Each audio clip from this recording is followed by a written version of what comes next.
하나님이 우리를 부르신 것은 사랑하셔서 부르신 겁니다. 왜냐하면 하나님이 우리를 처음 창조하실 때 하나님과 우리 인간이 서로 대화하고 교제하며 살게 하셨죠. 타락하기 전에 에덴 동산에서 아담과 하와를 생각해 보십시오. 언제나 하나님은 아담에게 찾아와서 아담 어디 있느냐 부르셨고 아담과 대화하면서 교제하면서 살게 하셨습니다. 하나님이 인간을 하나님의 형상을 따라 지으신 목적도 우리와 서로 교제하고 대화하면서 우리들이 하나님을 닮아 이 땅 가운데서 살아가게 하기 위해서 하나님은 우리를 지으셨다라고 말씀하죠. 그래서 우리가 하나님 앞에 나올 때마다 항상 기대하는 것은 하나님과 만나 교제하는 겁니다. 대화하는 것입니다. 오늘은 하나님이 내게 무슨 말을 하실까? 이렇게 기대하며 하나님 앞에 나오는 겁니다. 한 주간을 마무리하고 분주하게 달려오신 주말이지요. 금요일 저녁 쉬고 싶으셨을 텐데 무엇 때문에 여러분 이 자리에 나오셨습니까? 이미 여러분이 발걸음을 이곳으로 옮길 때 하나님을 만나야 되겠다, 하나님께 기도해야 되겠다라는 이 마음이 있었기 때문에 이곳에 오셨다라고 믿습니다. 여러분, 그런데 오늘 15절 말씀을 보면 이렇게 믿음의 길을 걷는 사람들이 가끔 오해하는 것 가운데 하나가 있습니다. 하나님의 음성을 듣고 은혜 충만한 삶을 살고자 우리가 하나님과 교제하고 하나님 앞으로 나오는데 이 은혜가 흘러 넘치는데 오늘 15절 말씀을 보면 오히려 그 은혜 아래 있기 때문에 아무렇게나 살아도 되고 또 죄를 지어도 된다라고 생각할 수 있다라는 겁니다. 구속의 은혜로 우리가 해방되었기 때문에 이제 더 이상 육체의 지배를 받지 않고 참된 자유를 누린다라고 생각한 겁니다. 실제 로마 교회 성도들이 구속의 은혜로 해방되어졌으니까 이제는 죄를 지어도 문제가 없다라고 생각한 겁니다. 그래서 15절 보십시오. 그런즉 어찌하리요? 우리가 법 아래 있지 아니하고 은혜 아래 있으니 죄를 지으리요? 실제 이렇게 생각하는 사람이 있었다라는 거죠. 로마 교회 성도들 가운데. 이것은 로마 교회 성도들의 이야기만은 아닙니다. 우리도 이와 비슷한 생각을 하면서 신앙생활을 합니다. 우리도 구원받고 결국 하나님 나라에 들어갈 하나님의 백성이라는 구원의 확신을 가지고 살아가지 않습니까? 그런데 가끔 우리 앞에 어려운 일들이 다가오거나 우리를 흔드는 사탄의 유혹이 다가올 때 이거 하나 정도는 하면서 그냥 지나가시는 경우 혹시 있지 않습니까? 이 정도 죄를 지어도 구원에는 아무런 문제가 없고 하나님 앞에 가서 회개 한번 하고 기도하면 문제는 해결돼, 이렇게 생각하시는 적 없냐라는 거죠. 가끔 그렇게 생각하는 거죠. 아니면 여러분들은 죄가 다가올 때 고군분투하면서 오늘 내가 이 죄하고 싸워서 반드시 이겨야 되겠다라고 이렇게 작심하는데 정말로 육신이 약하고 여러분이 연약해서 어쩔 수 없이 넘어지십니까? 신앙생활이 조금 연차가 되어지고 또 그 다음에 오랜 신앙생활을 하면 구원받았다라는 이 은혜 안에 안주하게 되어지고 또 그 다음에 우리의 삶이 죄와의 전투라는, 사단과의 전투라는 이 개념을 아주 부드럽게 생각할 때가 있습니다.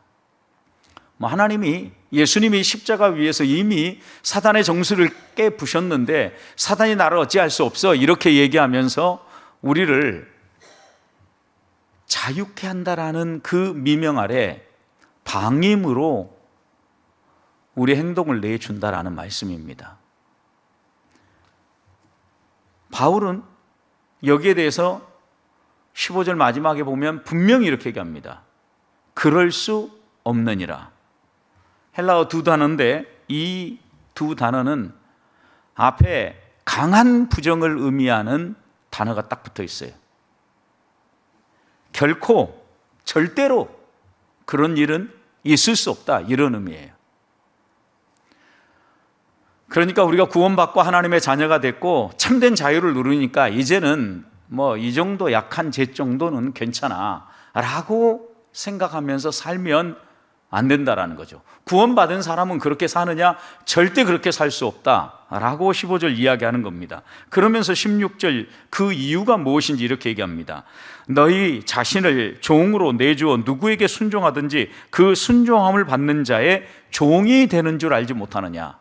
여러분, 그러니까 우리가 우리의 삶을 죄에게 내주면 죄의 종이라는 걸 드러내는 거고, 우리의 삶을 순종의 종으로 내어주면 하나님의 자녀라는 것을 드러내는 거라는 거예요. 그러니까 하나님의 말씀을 우리가 우리의 마음 가운데 어떻게 받아들이고 순종의 삶을 살기 위해서 어떠한 마음으로 나아가느냐, 이것이 매우 중요하다라는 것을 바울이 오늘 본문에서 강조하고 있는 겁니다. 우리 삶에는 항상 우리가 따르는 주인이 있습니다. 여러분의 주인은 누구십니까? 우리가 순종할 때 그 순종을 받는 사람이 나의 주인이라는 거예요. 하나님의 말씀을 따라 하나님의 사람으로 하나님의 법을 지키고자 순종하면 우리는 하나님의 종인 거고, 육체의 법을 따라서 여러 가지 이 세상의 유혹들에 자주 넘어지는 사람이라고 하면, 또 죄에 이렇게 자연스럽게 나를 내어준다면 죄의 종으로 살아간다라는 겁니다. 그래서 오늘 이 바울은 이 말씀을 통하여서 너희는 누구를 따르고 있느냐, 너희의 삶에는 어떤 열매가 맺히고 있느냐, 너희가 정말 예수님을 개인의 구주로 영접했다고 하는데 영생에 이르는 삶을 살고 있느냐라고 이렇게 질문하는 겁니다. 그럼 또다시 이렇게 질문 던져볼 수 있어요. 영생에 이르는 사람은, 영생에 이르는 삶을 사는 사람은 어떻게 사는 사람이냐라는 거죠. 바울은 오늘 본문에서 영생에 이를 사람은 적어도 이 세 가지가 반드시 나타나야 된다라고 말씀합니다. 첫 번째가 뭡니까? 17절 보십시오. 바울은 이렇게 외칩니다. 하나님께 감사하리로다. 너희가 본래 죄의 종이더니 너희에게 전하여 준 바 교훈의 본을 마음으로 순종하여 죄로부터 해방되어 의에게 종이 되었느니라. 여러분, 이 말씀을 보면 죄로부터 해방되어 의에게 종이 되어진다. 이 말씀은 또 다른 말로 표현하면 은혜 아래에서 살아간다라는 거예요. 영생에 이르는 사람은 첫 번째 특징이 은혜를 알고 은혜 아래에서 살아간다라는 거예요. 바울은 이 17절을 어떻게 시작하는가 보십시오. 우리가 은혜 아래에 머무는 것은요, 지식이라든가 이론이 아니에요. 제일 먼저 어떻게 고백했어요? 하나님께 감사하리로다. 이거는 감탄이에요, 감탄. 그러니까 우리가 은혜 안에 머문 것은요, 하나님이 우리를 위하여서 구속의 은총을 베풀어 주시고 이 놀라운 일들을 행해 주셨다라는 것에 대해서 감사와 감격이 터져 나오면서 하나님을 향하여서 감사하리로다 이렇게 외치는 사람이라는 거예요. 이게 은혜 안에 있는 사람이라는 거죠. 여러분, 우리가 은혜 안에 살아갈 때마다 이 은혜를 떠올릴 때마다 이런 감사와 감격이 우리 안에 반복되어야 된다는 거예요. 왜 우리가 이렇게 감격할 수밖에 없는지 바울은 그렇게 이야기하죠. 그 다음 뭐라고 합니까? 너희가 본래 어떤 사람이었냐라는 거예요. 왜 이렇게 감격하면서 하나님 앞에 감사할 수밖에 없냐라는 거죠. 우리가 본래 죄의 종이었다라는 거예요. 죄에 끌려다니면서 죄만 짓던 사람들이었다라는 거예요. 이 말씀은 우리를 정죄하고 너 나쁜 놈이라고 이야기하려고 하는 게 아닙니다. 우리가 어디에서 출발해서 오늘 이 자리에 와 있는지를 기억하자라는 거예요. 우리가 어디에서 출발했다라는 겁니까? 죄의 종으로부터 출발했다라는 거죠. 왜? 부패한 본성을 가지고 살아가는 사람이 여러분 창세기부터 한결같이 증언하는 인간의 역사의 내용이 무엇입니까? 자기 욕심에 사로잡혀서 온갖 죄를 지으면서 살아가는 인간의 역사예요. 여러분, 그래서 이런 인간의 역사가 창세기부터 계속해서 반복하는 게 뭐예요? 인간은 전적으로 부패하고 전적으로 무능하다라는 이야기예요. 이런 우리가 예수 그리스도의 은혜로 은혜 안에 들어가게 되었는데, 여러분 어떻게 들어가게 됐는가? 그 다음 이어서 이렇게 얘기합니다. 너희에게 전하여 준 바 교훈의 본을 마음으로 어떻게 했어요? 순종하여 그랬어요. 여기에서 우리에게 전하여 준 바 교훈의 본이 무엇입니까? 복음을 이야기하는 거죠. 우리가 복음을 마음으로 받아들이고 믿어서 어떻게 됐다라는 거예요. 죄의 종에서 벗어나서 은혜 안으로 들어왔다라는 거예요. 그러니까 여러분, 이제 우리가 은혜 아래 들어가면 전에는 죄를 지어도 감각이 없어요. 왜? 죽었기 때문에. 죽어 있는 사람은 감각이 없는 거죠. 그러니까 죄를 지어도 자연스러운 거예요. 여러분, 그러니까 여러분이 오늘 하루든 또 한 주간을 되돌아올 때 죄를 한두 번씩은 졌을 거라고 생각하는데 아주 자연스럽게 짓고 왔으면 한번 돌아봐야 된다는 거예요.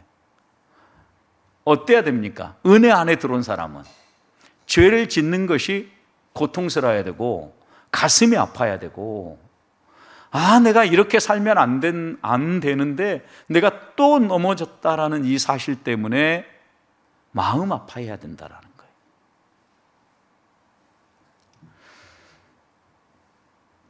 우리의 마음을 무겁게 하는 게 무엇인가 생각해 보십시오. 하나님 앞에서 기도합니다. 말씀을 묵상합니다. 하나님의 말씀대로 살고자 소원을 아뢰입니다. 그런데도 어때요? 넘어집니다. 아는데도 넘어져요. 이렇게 살면 안 되는데 이렇게 마음 먹고 있는데도 그 자리에서 또 넘어집니다. 넘어지는 것, 죄를 짓는 것, 사탄의 유혹에 나를 양보하는 게 습관이 되어버리는 거예요. 그런데 이렇게 넘어진 것이 정말 고통스럽고 마음 아파서 하늘의 은혜를 구하면서 하나님 다시 넘어지지 않도록 은혜를 내려주옵소서. 이 사람이 은혜 안에 살아가는 사람이라는 거예요. 근데 그렇게 넘어지는 게, 그래 맞아, 나는 육신이 연약해.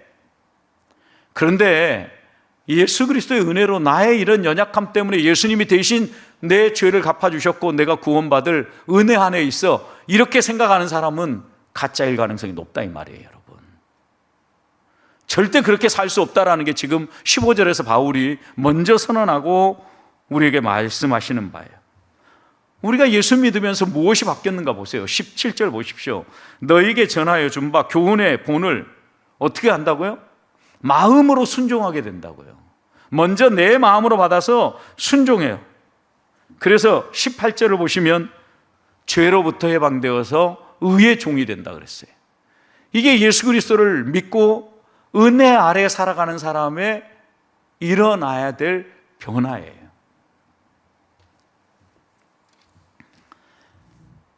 해방되고 의롭게 되어지는 것은 우리의 본성이 거룩하게 되어지고 깨끗하게 된 게 아니죠. 예수님께서 우리 죄를 갚아주시고 우리를 깨끗하다라고 선언해 주셨기 때문에 우리가 의롭게 살아가는 거예요. 예수 그리스도의 십자가의 보혈이 우리를 덮어주신다라는 의미죠.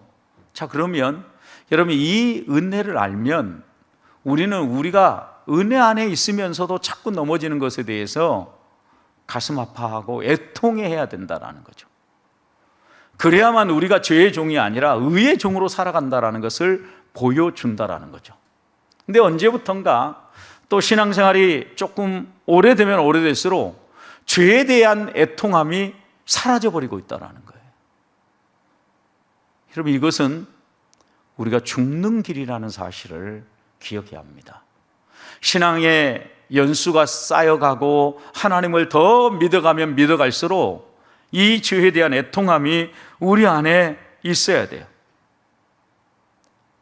자, 이런 예를 한번 생각해 보십시오. 은혜 아래 있다라는 건 이런 의미인데, 오랫동안 한 사람이 어두운 감옥에 갇혀 있었습니다. 그런데 특별한 사면 명령이 내려와서 이 감옥에 갇혀 있는 사람에게 와서 당신 오늘부로 사면되었습니다. 이제 나가셔도 좋습니다. 이렇게 선포했다고 합시다. 이 말을 듣고 이 어두운 감옥에 갇혀 있던 사람이 곰곰이 생각해 보니까 나가서도 별 할 일이 없고 그냥 차라리 여기 있는 게 좋겠다 생각해서 감사합니다. 그런데 저는 그냥 여기 있고 싶습니다. 이렇게 이야기했다고 생각해 봐요. 그럴 사람 없다라고 생각하죠. 그런데 우리가 그렇게 살고 있다라는 거예요. 구원의 은총을 받았어요. 그리고 너는 이미 여기서 벗어났다라고 얘기하는데도 아직도 여전히 옛 습관에 사로잡혀서 나를 구원해 주시고 내가 영원한 하나님 나라에 들어가는 거 감사합니다. 그런데 아직 내가 여기 좋으니까 여기 있을래요. 똑같은 이야기잖아요, 여러분. 그러니까 우리가 구원의 은총을 받았고 은혜 아래 산다라고 하면 감옥에서 나와야 되는 겁니다. 어디의 감옥에서요? 죄의 감옥으로부터. 부패한 본성이 우리를 휘두르는 사탄의 그 감옥으로부터 우리가 완전하게 빠져나와야 돼요. 그리고 하나님을 의지하고 하나님 은혜 안에서 살아가는 거예요. 때때로 우리가 죄로 넘어지고 또 실패하면 애통해하면서 하나님 앞에 나아가서 은혜 아래 있는 자다운 반응이 우리 안에 나타나야 된다는 거죠. 내가 누구의 종인가 다시 한번 돌아봅시다. 죄의 사슬에서 벗어난 감격을 가지고 은혜 아래 있는 하나님의 사람답게 죄에 끌려다니지 아니하고 오히려 죄를 짓고 넘어졌을 때 통곡하면서 그 하나님의 은혜 앞으로 더 가까이 나아가는 우리 보배의 성도들이 되시기를 주님의 이름으로 축복합니다. 두 번째, 영생에 이르는 사람은 19절 말씀을 보면 의의 종으로 산다고 합니다. 자, 보십시오. 너희 육신이 연약함으로 내가 사람의 예대로 말하노니, 여기에 사람의 예대로 말한다라는 것은 사람의 법으로도 얘기한다는 게 아니라 너희가 알아들을 수 있도록 쉽게 설명한다, 이런 의미예요. 사람의 예대로라는 표현은. 그러니까 바울이 지금 신앙적 용어 막 어려운 이야기로 너희한테 이야기하는 것이 아니라 일상의 사람들이 보통 알아들을 수 있는 말로 내가 이야기를 한다. 그러면서 이렇게 얘기합니다. 너희가 너희 지체를 부정과 불법에게 내어주면 불법에 이른 것 같이 이제는 너희 지체를 의에게 종으로 내어주어 거룩함에 이르라고 얘기합니다. 여러분, 전에와 이제를 비교하죠. 다시 보세요. 19절. 전에 너희가 이렇게 얘기했죠. 그 다음 중반절 가서 보세요. 이제는 너희 지체를 그랬어요. 전과 이제가 확실히 다른 사람이에요. 이 사람이 어떤 사람이에요? 영생에 이르는 사람이고 그 다음 의의 종으로 사는 사람이라는 거예요. 전에는 우리의 지체를 부정과 불법에 내어주는 사람이었다고 하면 이제는 우리의 지체를 의에게 내어주는 사람이 영생에 이르는 삶을 사는 사람이라는 거예요. 자, 여기에 지체는 뭡니까? 지체는 우리 몸의 각각의 부분이죠. 여기에 너희 지체를 내준다라는 의미는 뭐예요? 너희의 삶을 내어준다라는 의미예요. 그러니까 우리의 삶을 어디에 내어주면서 살아가느냐라는 거죠. 한 주간의 우리의 삶을 한번 돌아보시면서 한번 떠올려 보십시오. 여러분이 한 주간 살아온 그 삶이 무엇에 여러분의 손과 발과 여러분의 마음과 여러분의 눈과 여러분의 생각을 내어주었습니까? 전에는 저에게 우리가 이걸 내어줬다고 하면 이제는 의에게 내어주라고 얘기하는 겁니다. 우리의 눈을 의에 내주고 의로운 일이 뭔가를 보기 위해서 우리의 눈을 사용하고 우리의 입을 의로운 거 진리를 말하는데 사용하도록 내어주고 우리의 마음을 의에게 내어주라는 거예요.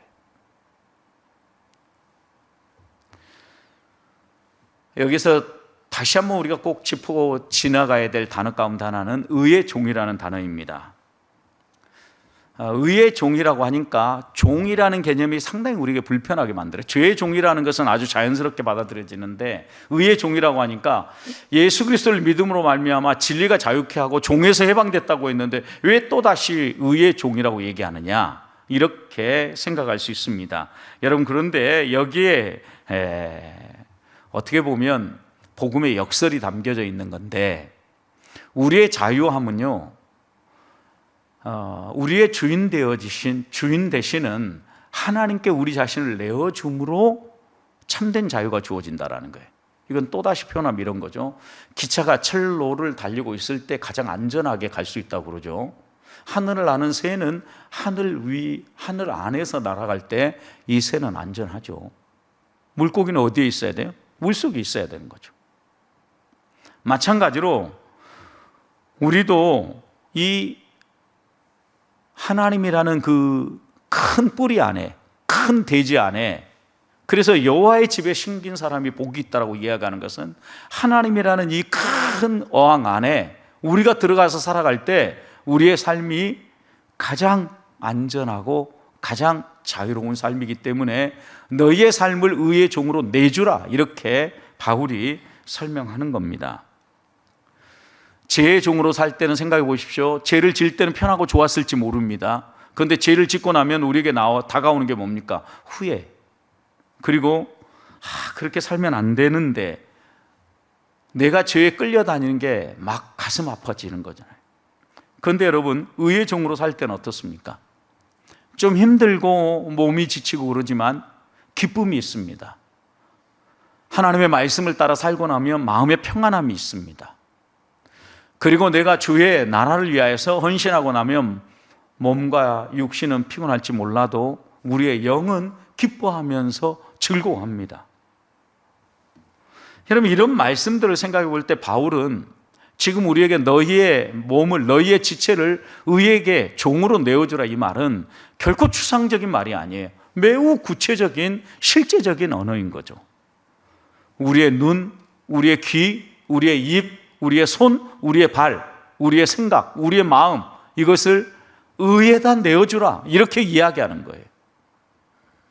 우리 몸의 각 부분을 하나님을 위하여서 내어주라는 거예요. 뭐 거창한 결단을 하라는 의미가 아닙니다. 내가 보려고 하는 것을, 무엇을 보려고 하는지 생각하면서 볼 것을 보고 피할 것을 피하라는 거죠.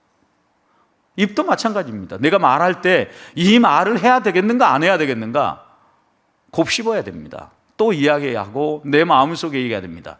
특히 우리가 언제 실수하냐면요, 가정에서. 그리고 나보다 좀 더 나이가 어리다거나 나보다 뭔가가 더 아래에 있다라고 생각하면 우리는 내가 하고 싶은 대로 말해버립니다. 여러분, 이것은 입을 누구한테 내주는 거예요? 불법에 내주는 거예요. 죄의 종으로.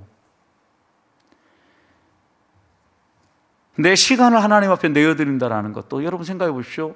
내가 게으르게 나태하게 허비하는 시간이 없이 하나님의 일에 내 시간들을 쓰고 있느냐라는 거죠. 그렇다고 해서 교회에서만 일하라는 게 아니에요. 우리의 일상 가운데서도 하나님이 내게 맡겨주신 일들을 감당하면서 하나님의 사람답게 내가 그 일을 하고 있는가 돌아보라는 거죠. 내 눈은, 내 입은, 내 마음은, 내 시간은 무엇을 향하고 있는가 점검하라는 거예요. 이게 영생에 이르는 사람과 멸망에 이를 사람의 삶의 차이라는 거예요.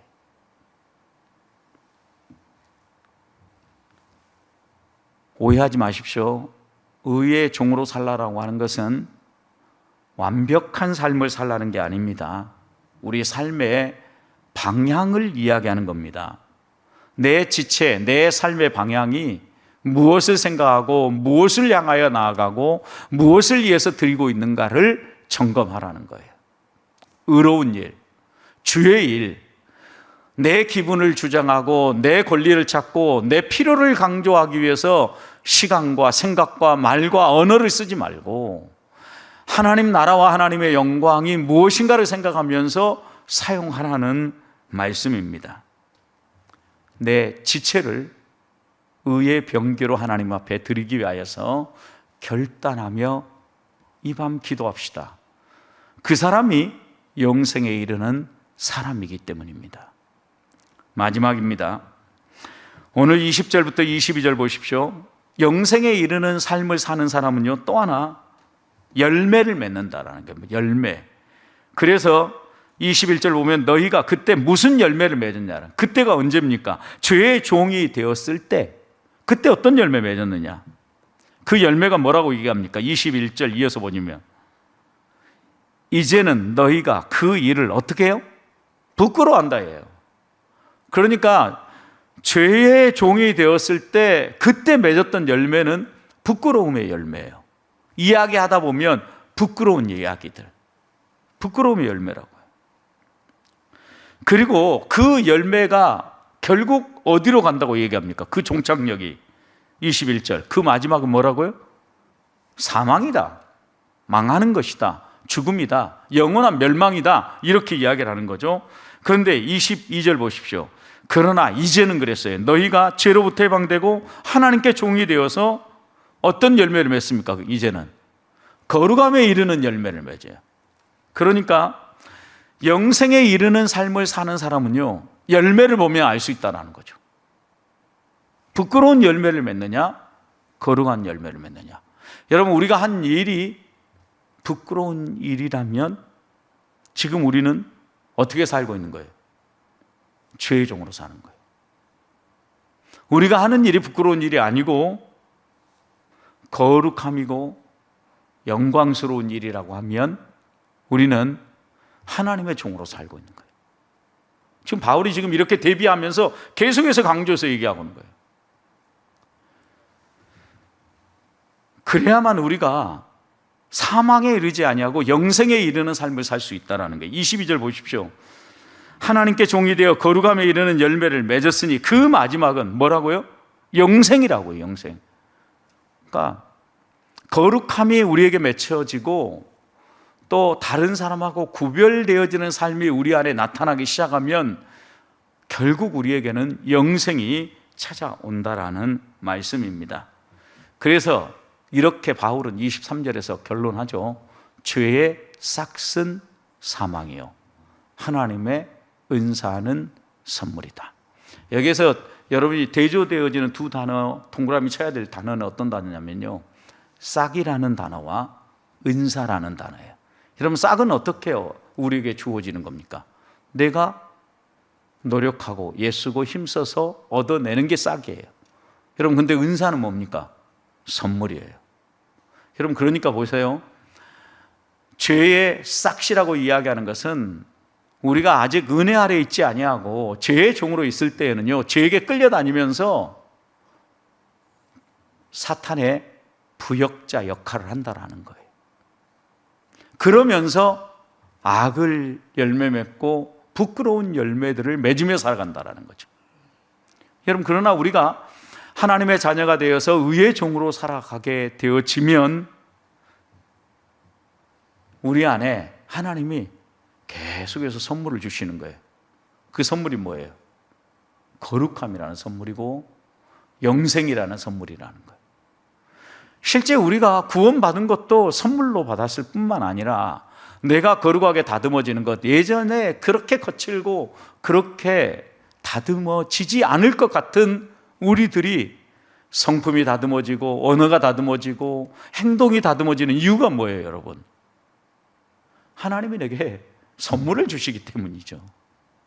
내가 막 그렇게 지키려고 노력해서가 아니라 죄 질 때마다 내 가슴에 하나님께서 통곡함을 허락하시고 내가 이렇게 비참한 사람이었다는 걸 이해하면서 하나님을 더 붙잡게 만드시는 거죠. 그러면서 우리 안에 은사가 살아나는 거예요. 하나님의 은혜가 살아나는 거예요. 거룩한 열매를 맺는 삶, 어떤 삶입니까? 거룩함에 이르는 열매는 어떻게 우리 안에 맺어질 수 있습니까? 내 노력과 내 열심이 아니라 하나님의 선물인데, 여러분 여기에 보면 거룩함에 이르는 열매라 그랬어요. 여러분, 이른다라는 표현은 어떤 표현이에요? 과정이라는 거죠. 성화는 과정이에요. 그런 점에서 하나님이 우리에게 계속해서 찾아오셔서 말씀하고 우리를 다듬어 주시는 거예요. 그래서 우리가 오늘 이 모습으로 살아가는 거예요. 한번 옆에 있는 분들 봐보십시오. 어떻게 보이십니까?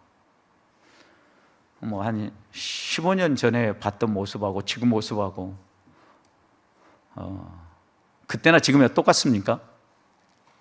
뭔가 달라지고 좀 은혜가 막 이렇게 풍겨지지 않으십니까? 얼굴 보니까 괜히 좋고, 진짜 하나님 닮은 친구가 옆에 있구나, 이런 생각이 듭니까? 여러분, 이게 이제 우리가 앞으로 추구하고 변화하면서 닮아가면서 우리 안에 계속해서 만들어 가야 될 과정이라는 거예요. 여러분, 그래서 영생에 이르는 사람은요, 길 위에 서 있는 사람이에요. 어느 길 위에? 천국을 향하여 걸어가는 길 위에.